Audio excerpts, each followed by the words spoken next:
নমস্কাৰ মই মোৰ সকলো জ্যোতিষ অনুৰাগীক মোৰ ফালৰ পৰা সম্ভাষণ জনাইছোঁ। মই আপোনালোকৰ লগত এটা সুন্দৰ বিষয়বস্তু আলোচনা কৰি আছোঁ। অলৰেডি আপোনালোকে যিসকলে চাই আছে গম পাইছে, সেইটো হ'ল আমাৰ কুণ্ডলীত থকা যোগ। এই যোগৰ বিষয়ে আলোচনা কৰি আছোঁ। ইতিমধ্যে আপোনালোকে 2-4টা যোগৰ বিষয়ে গম পালে। যথেষ্ট যোগ আছে, তাৰে মাজত যিখিনি সাধাৰণতে নিজে চাব পাৰি সেই যোগখিনিৰ কথাই মই আপোনালোকক দিছোঁ, বাকী টানা নাই। গতিকে আজি মই আপোনালোকৰ লগত 2টা যোগৰ বিষয়ে আলোচনা কৰিম। আজি আকৌ কোনোবা এজনে বিচাৰিছিল, কৈছিল যে এই যোগটোৰ কথা ক'ব লাগে। ঠিকেই আছে, মই আপোনালোকক কৈ দিছোঁ। এই যোগটো আছিল উভয়চৰী যোগ। উভয়চৰী যোগ বিষয়ে আলোচনা কৰিম। তাৰ লগত আন এটা যোগ কৰিম, খুব ভাল যোগ, সেইটো হ'ল চন্দ্ৰপ্ৰভা যোগ। প্ৰয়োজন কিছুমান সৰু কথা জনাটো দৰকাৰ সময়ত লগে লগে। এনেই অকল ৰাহু মংগল কেতু চন্দ্ৰ কেতু এইবিলাক বিচাৰ অশুভ যোগ, কালসৰ্প যোগ এইবিলাক বাদ দিয়ক। এটা শুভ যোগৰ বিষয়ে কিছু কথা জনাটো ভাল। কুণ্ডলীত থাকে যিহেতু তাৰ ফল সময় সাপেক্ষে আপোনালোকে পাবয়ে। হয়তো কিছু তাৰতম্য হ'ব, কাৰণ কোনোবাটোৰ কাৰণে আপুনি কোনোবা ছাইডটো অকণমান ইফাল সিফাল হ'লেও মোটামুটি আপোনালোকে চলি যাব পৰাকৈ কিছুমান যোগ থাকে আৰু কুণ্ডলীত, সেইটোৱে ক'ব গৈছোঁ মই। অৰ্থাৎ মই এতিয়া ক'ব গৈছোঁ উভয়চৰী যোগ। উভয়চৰী যোগ কাক কয়? আমাৰ জন্মপত্ৰিকাত 9টা গ্ৰহৰ ৰাশি চক্ৰত যেতিয়া ৰাশি চক্ৰটো চোৱা যায়, গ্ৰহ সঞ্চাৰৰ সময়ত প্ৰত্যেকদিনে সঞ্চাৰ থাকে। গতিকে বিভিন্ন স্থানত বিভিন্ন গ্ৰহ অৱস্থান হৈ থাকে, সেইটো আপোনালোকে গম পায়। হয়তো দেখা যায় কেতিয়াবা এটা ৰাশিতে বহি থাকে 2-3টা গ্ৰহ, কেতিয়াবা দেখা যায় কোনোবা এটা ছাইডে গ্ৰহ আছে, এটা ছাইডে নাই ৰাহু কেতু, ঠিক সেনেকুৱা কথা। গতিকে এই উভয়চৰী যোগ কাক কোৱা হয়? এই উভয়চৰী যোগটো সাধাৰণতে ৰবিৰ পৰা হয়।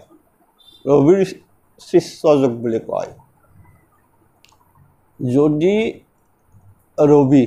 ৰবি গ্ৰহ আপোনাৰ য'ত ৰ লেখাই আছে, যদি আপোনাৰ কুণ্ডলীৰ ৰ য'ত লেখা আছে, এই ৰবিৰ যদি দ্বিতীয় স্থান, ৰবি য'ত আছে তাৰ পৰা দ্বিতীয় স্থান আৰু আপোনাৰ দ্বাদশ স্থান আমাৰ স্বাভাৱিকতে ব্যয় স্থান, আৰু দ্বিতীয় স্থানটো ধনস্থান। একফালে ধন, একফালে খৰচ, মাজত বহি আছে ৰবি, আৰু সেইটোকে কোৱা হয় উভয়চৰী যোগ। 2টা আছে, এটা ধনস্থান বহি থাকিল। এই ধনস্থানৰ পৰাই গম পাব আপোনাৰ ধন জমা হ'বনে নহ'ব জীৱনত, আপুনি ধন সাঁচিব পাৰিবনে নোৱাৰে,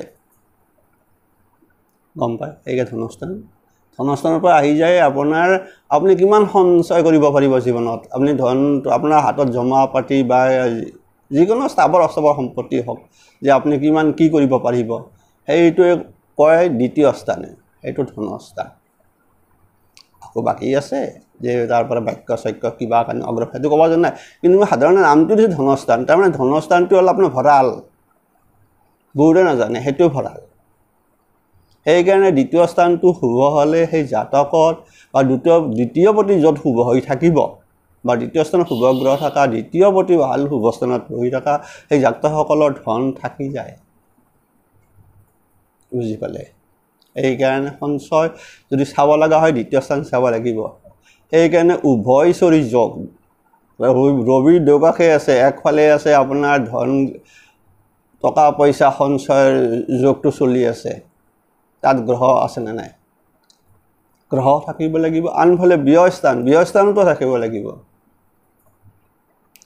যাতে আপুনি আপোনাৰ ইনকাম অনুযায়ী হ'লেও আপুনি খৰচ কৰিব পাৰে। তাৰমানে 2টাৰে মাজত যেতিয়া থাকি যাব, অৰ্থাৎ ধনস্থান আৰু ব্যয় স্থান বা দ্বাদশ স্থানত যদি গ্ৰহ থাকে, ৰবিৰ দুয়োকাষে গ্ৰহ থাকিলে সেইটোকে কোৱা হয় উভয়চৰী যোগ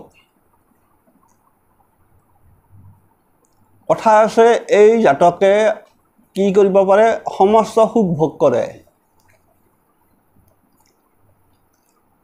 অভাৱ নাথাকে মনেদি যি বিচাৰে সেই ভোগ কৰিব পৰা হয় কিন্তু জমাপাতিৰ কথা অহা নাই গতিকে সেইকাৰণে কৈছে মইতো ক'লোৱে যে দ্বিতীয় স্থানটো ধনস্থান আপোনাৰ ধন সঞ্চয় কৰিব পাৰে খৰচ যিটো আপোনাৰ থাকিব সেইটো থাকিল আনফালে আপোনাৰ খৰচ ব্যয় স্থানতো খৰচৰ কথা আহিব মাত্ৰা খৰচ কি হ'ব গতিকে উভয়চৰী যোগত সাধাৰণতে আমাৰ কি হয় সেই জাতক জাতিকাৰ এটাই ভাল যে সেই জাতকে জীৱনত সমস্ত সুখ ভোগ কৰিব পাৰে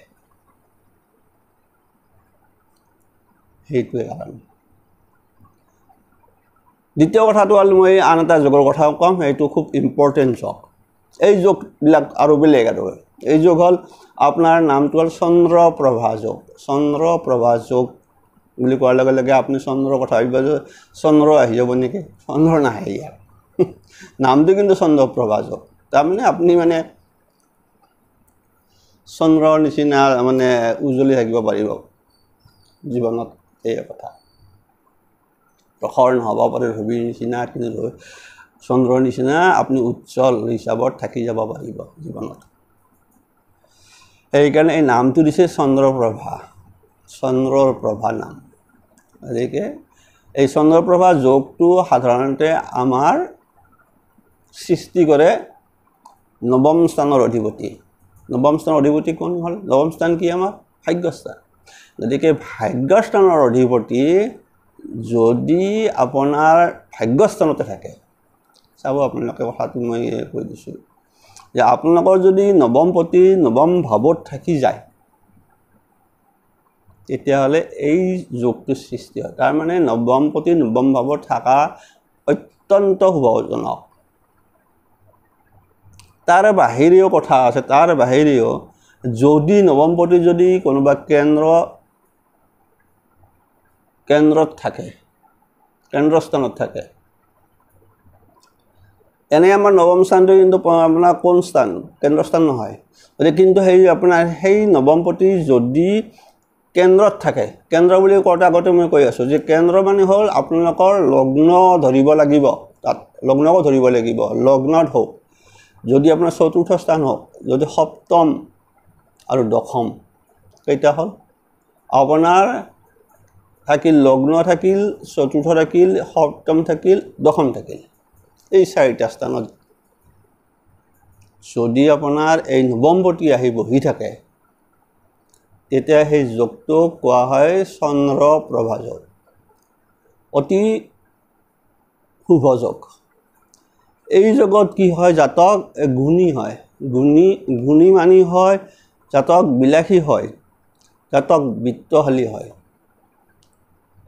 কিন্তু নৱমপতি এই যদি হয় তেতিয়াহ'লে আপোনাৰ গুণী হ'ব বিলাসী হ'ব বিত্তশালী হ'ব আৰু ৰজাৰ নিচিনা থাকিব বিচাৰে কাৰণ কাৰো ওচৰত হাত পাতিব নোখোজে আৰু পাতিব প্ৰয়োজনো নকৰে এইবিলাক জাতকৰ মানে যেতিয়াই নৱমপতি দশা চলিব 52 দশা চলিব জাতক তেতিয়াই ধন লাভ হ'বই আৰু সেইকাৰণে এই চন্দ্ৰপ্ৰভা যোগটো অত্যন্ত শুভ যোগ বুলি ধৰা হৈছে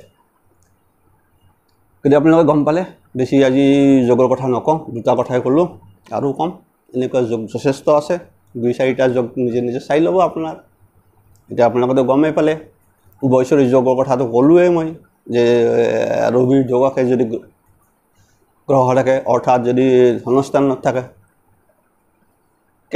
লগ্নৰ পৰা দ্বিতীয় স্থানৰ কথা কোৱা নাই কিন্তু ৰবিৰ পৰা দ্বিতীয় স্থান চাব সেইটো আৰু মনত ৰাখিব দ্বিতীয় স্থান আৰু ৰবি থকাৰ পৰা দ্বাদশ স্থান কাৰণ দৌকাষে দতা ঘৰত ধৰক মই কথাটো কৈ দিছোঁ উভয়চৰী যোগৰ কথাটো কৈ দিছোঁ মই চাওক যদি ৰবি যদি আপোনাৰ সিহঁত থাকি গ'ল ধৰক মেঘত থাকিল 2 নম্বৰ ঘৰ আপোনাৰ বৃষ হ'ব মেঘত থাকিলে 2 নম্বৰ ঘৰ কিন্তু বৃষ হ'ব বৃষত যদি শুক্ৰ অথবা বুধ থাকে